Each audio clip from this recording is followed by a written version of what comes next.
কিন্তু এই যে মেয়ে, তুমি যে 8-10টা ছেলের সাথে জেনা করেছো, তোমার ইজ্জতের কি হবে? তোমার যে সতীত্ব তুমি নষ্ট করেছো। তুমি তো বিয়ের পর কোনো ঘরে গেলে সে হাজবেন্ডও বুঝতে পারবে তুমি আর সতী সাথী নও। তখন তোমার কি হবে? আর এটা যে এত ভয়াবহ মহামারী আকার ধারণ করেছে না, যে অনেক ক্ষেত্রে দেখা যায় স্বামী অফিসে যাওয়ার সাথে সাথেই বয়ফ্রেন্ড বাসায় হাজির। এই যে বাক্সে বাক্সে বন্দি জীবন বললাম, বাক্সে বাক্সে বন্দি ফ্ল্যাটের ভিতরে তো ঢুকলে আর বোঝা যায় না ভিতরে কি হচ্ছে। কত ফ্ল্যাটে যে জেনা হয় এখন এই শহরে, আল্লাহ ভালো জানেন। এই ফ্ল্যাটের প্রত্যেকটা ইঞ্চি ইঞ্চি মাটি আল্লাহর কাছে সাক্ষী দিবে। যেখানে যে মাটিতে বসে অবিবাহিত যুবক যুবতী জেনা করেছে আর বিবাহিত যুবক যুবতীরা এবং এই স্বামী স্ত্রীরা জেনা করেছে, এর ইঞ্চি ইঞ্চি মাটি আল্লাহর কাছে কথা বলবে। এর ইঞ্চি ইঞ্চি মাটি আল্লাহর সামনে কথা বলবে। ইয়াউমাইযিন তুহাদ্দিসু আখবারাহা, সেদিন তুহাদ্দিসু আখবারাহা, জমিন তার খবর বলবে আল্লাহর কাছে। জমিনের কোথায় কোন পাপ হয়েছে সব বলে দিবে। এই জমিনে এখানে দাঁড়িয়ে জেনা করেছে, ওইখানে দাঁড়িয়ে মদ খেয়েছে, ওইখানে কাউকে খুন করেছে, জমিন বলে দিবে। একটা কথা এখানে মাঝখানে বলে দেই, যারা অবিবাহিত যুবক যুবতী আছো, এই লেকচার তোমরা যারা শুনছো, তোমাদের মধ্যে কেউ যদি জেনা করে থাকো, অবিবাহিতর কথা বলছি, তোমাদের কাঁধের মধ্যে এখন 100 বেত্রাঘাতের শাস্তি ঝুলে আছে। সূরা নূরের 1 থেকে 3 নম্বর আয়াত পড়ে দেখবে, অবিবাহিত যুবক যুবতী যদি জেনা করে তাদের শাস্তি হচ্ছে 100 বেত্রাঘাত, তাও জনসমক্ষে, এবং এক বছরের জন্য নির্বাসন। এই বিধানগুলো যদি পৃথিবীর কোনো দেশেও না থাকে, আসমানে আছে। মরার সাথে সাথেই এই বিধান কার্যকর হবে ইনশাআল্লাহ। বাঁচার মধ্যে কি একটাই উপায় আছে। এই লেকচার কানে চলে গেছে, অনতিবিলম্বে অজু করবে। অজু করে খালেসভাবে রাতের শেষ রাতে জায়নামাজ বিছাবে। জায়নামাজ বিছিয়ে আল্লাহর সামনে দাঁড়িয়ে 2 রাকাত নামাজ পড়বে। পড়ে নিজের পাপের কথা স্মরণ করে চোখ দিয়ে দরদর করে পানি ফেলে দিবে। আল্লাহকে সেজদায় গিয়ে বলবে, আল্লাহ আমি জেনা করেছি, আমাকে মাফ করে দাও। আমার এই পাপের কথা কেউ জানে না, তুমি জানো, মাফ করে দাও। এই মাফ নেওয়ার পরে আবার ওই যার সাথে করেছেন ওর সাথে আবার লিঙ্ক আপ করার চেষ্টা করেন না। আসো আমরা জেনা করেছিলাম, আসো বিয়ে করে নেই, এটা সলিউশন না। জেনা করেছেন, আগে তওবা করে ফিরে আসতে হবে, তারপরে পুরো জীবন ইসলামিক লাইফ লিড করতে হবে। আল্লাহ যদি দেখেন যে হ্যাঁ আপনি ঠিকঠাক তওবা করে আল্লাহর পথে চলছেন, আল্লাহ তখন আপনাকে নেককার স্ত্রী দিবে ইনশাআল্লাহ। এই এই এই একমাত্র রাস্তা যুবকদের জন্য এবং যুবতীদের জন্যও। যুবকরা না হলে পার পেয়ে যেতে পারে, কারণ একটা কথা সমাজে প্রচলিত আছে না, যে ছেলে মানুষের ইজ্জত তো সহজে যায় না, গোপন হয়ে গেছে, কেউ জানে না, আল্লাহ মাফ করে দিয়েছেন, সে হয়তো পার পেয়ে গেল। কিন্তু এই যে মেয়ে, তুমি যে 8-10টা ছেলের সাথে জেনা করেছো, তোমার ইজ্জতের কি হবে? তোমার যে সতীত্ব তুমি নষ্ট করেছো। তুমি তো বিয়ের পর কোনো ঘরে গেলে সে হাজবেন্ডও বুঝতে পারবে তুমি আর সতী সাথী নও। তখন তোমার কি হবে? বিবাহিত যারা আছে, এই যে দেবর আর ভাবি, এই যে শালি আর দুলা ভাই, মধুর সম্পর্ক না এগুলা? দাঁড়াও, এগুলো মধুর সম্পর্ক। দেখা যায় সুবহানাল্লাহ, এই যে আমার এখানে ফোন আছে না, আমাদের অফিসিয়াল পেজ আছে, অফিসিয়াল পেজে যত প্রশ্ন আসে দেখি ম্যাক্সিমাম জেনা কেন্দ্রিক, ব্যভিচার কেন্দ্রিক, পরকীয়া কেন্দ্রিক। একজন প্রশ্ন করেছে যে দোলা ভাইয়ের চরিত্র এত খারাপ ছিল, আর ওই মেয়ের বয়স তখন কম ছিল, 13 বছর বয়স। 13 বছর বয়সের মেয়ের দিকে সে চোখ দিয়েছে। যাকে বিয়ে করেছে তার সাথে তো সম্পর্ক আছেই, যাকে বিয়ে করেছে ওর সাথে তো সম্পর্ক আছেই। তারপরে আপনার শালির সাথে সম্পর্ক। এখন শালির সাথে তার 2 বছর ধরে সম্পর্ক করার পর সেগুলোর ভিডিও ধারণ করে তাকে ব্ল্যাকমেইল করছে যে যদি আমার সাথে খারাপ কাজে সে রাজি না হয় তাহলে এই ভিডিওগুলো ভাইরাল করে ফেলবে। এই যে অনলাইনের যুগ, এখন তো মানুষ নিশ্চিন্তে মানুষ যে একটা প্রাইভেট লাইফ লিড করবে সেটাও করতে পারে না। প্রাইভেট লাইফের সব কিছু রেকর্ডেড হয়ে যায় এখন, হয় না? তো এটা একটা ফিতনা, মহাফিতনা। এখন সে রেকর্ড করেছে, এইভাবে ব্ল্যাকমেইল করে এই শালীর সতীত্ব নষ্ট করলো। 1 বছর 2 বছর না, 3 বছর ধরে।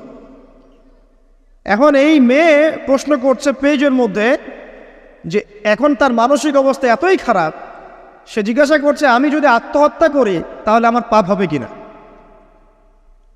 এই মেয়েটা যদি আপনার বোন হতো কি করতে না?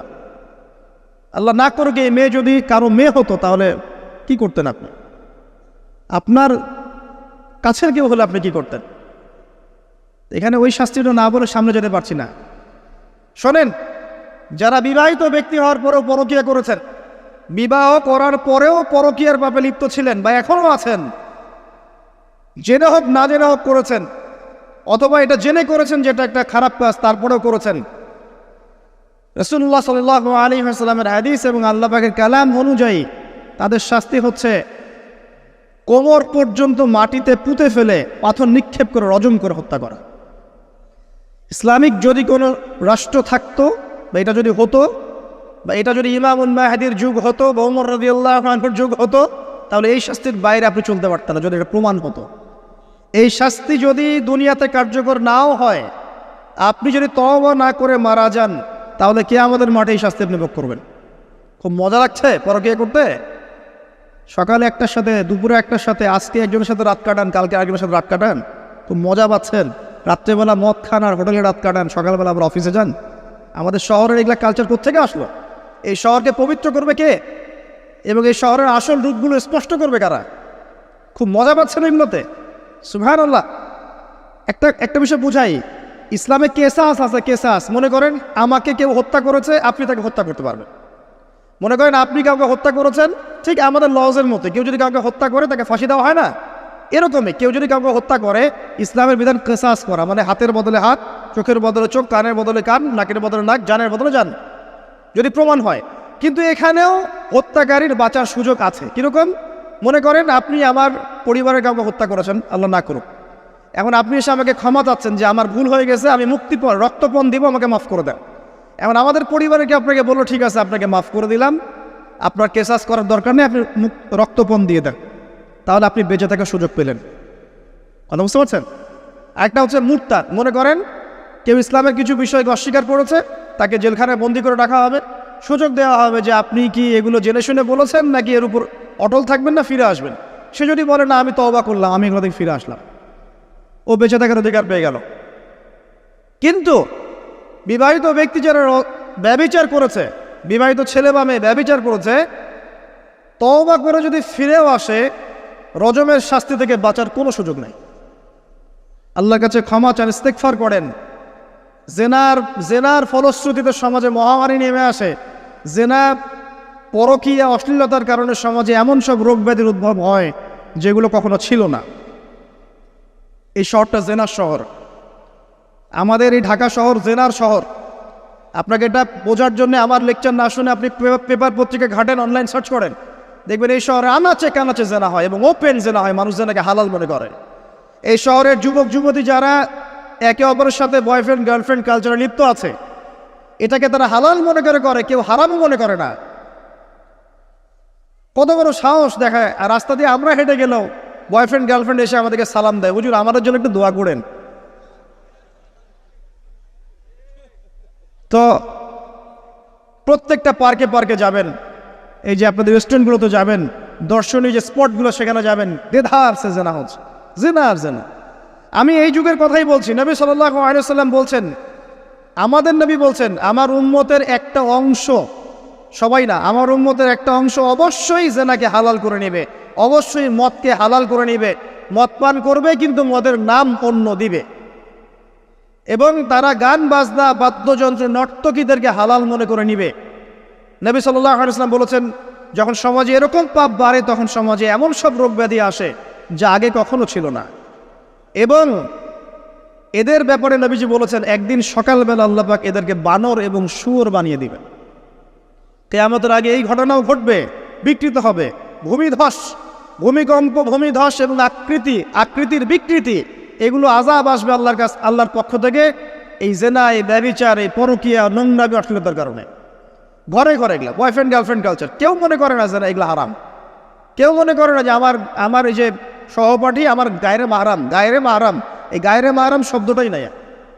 কাজিন, চাচাতো বোন, মামাতো বোন, খালাতো বোন, এই যে কাজিন, এরা জেনা করছে। কি দেখা বাকি রেখেছে এই যুগে আমরা দেখছি যে নিজের মেয়ের সাথে পিতার শারীরিক সম্পর্ক। পেপার পত্রিকা পড়েন, একটু অনলাইন ঘাটেন, দেখেন কোন যুগে আছেন আপনি। সমাজের ন্যায় অন্যায় হক বাতিলের মানদণ্ডই উল্টে যাবে। মানুষ ন্যায়কে অন্যায় মনে করবে, অন্যায়গুলোকে ন্যায় মনে করে নিবে। কোনো মানদণ্ড নাই, কোনো মানদণ্ড নেই। আমাদের শহরের এই অবস্থা, শান্তিতে কিভাবে ঘুমাবেন আপনি? নিশ্চিন্তে থাকবেন কিভাবে? কখন যে আল্লাহর গজব চলে আসে। কোরআনে একটা আয়াত আছে, যখন আল্লাহ পাকের গজব আসবে তখন শুধু জালেমদের উপর খাস করে আসবে না। আলেমদেরকে জিজ্ঞাসা করেন, আলেম ওলামাদেরকে জিজ্ঞাসা করেন, যখন আল্লাহর গজব আসবে জালেমদের উপরে শুধু খাসভাবে আসবে না, সবার উপরে আসবে। তা আমি খুব ভালো মানুষ, ওয়াজ করছি, নসিহত করছি, পার পেয়ে যাবো এমন ভাবার সুযোগই নাই। আপনাকে আপনার সাধ্য মতো অন্যায়ের প্রতিবাদ করার চেষ্টা করতে হবে। লাতা'মুরুন্না বিল মা'রুফ, নবীজি বলছেন অবশ্যই তোমরা সৎ কাজের আদেশ করো। ওয়ালা তানহাউন্না আনিল মুনকার, অবশ্যই অসৎ কাজে নিষেধ করো। আও লা ইউশিকান্নাল্লাহু আন ইয়াবআসা আলাইকুম ইকাবাম মিন, অন্যথায় আমি আশঙ্কা করি তোমাদের উপরে আল্লাহর পক্ষ থেকে বিশাল গজব আসবে। সুম্মা তাদউনাহু, এরপর তোমরা সবাই আল্লাহর কাছে দোয়া করবে, আল্লাহ গজব সরিয়ে দাও, সরিয়ে দাও। লা ইউস্তাজাবু দুআকুম, তোমাদের দোয়া কবুল করা হবে না।